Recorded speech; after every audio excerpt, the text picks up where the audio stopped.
మిత్రులారా ఒకసారి ఆలోచన చేయండి.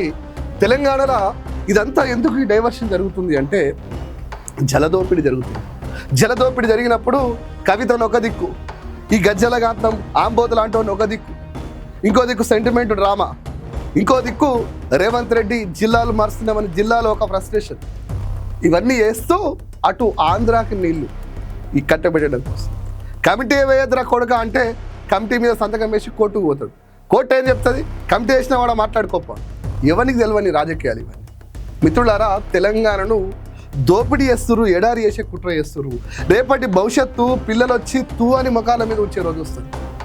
కొంతమంది ఇవాళ పైసల కోసం అమ్ముడు పోయి, కొంతమంది యూట్యూబర్లు, కొంతమంది పేడ్ ఆర్టిస్టులు, కొంతమంది చిల్లరగాళ్ళు, కొంతమంది తెలంగాణ ద్రోహులు, ఇంకొంతమంది సీమాంధ్ర బానిస కుక్కలు, పచ్చి రాజకీయ అవకాశవాదులు ఇలా మాట్లాడచ్చు, గొప్పగా మాట్లాడచ్చు.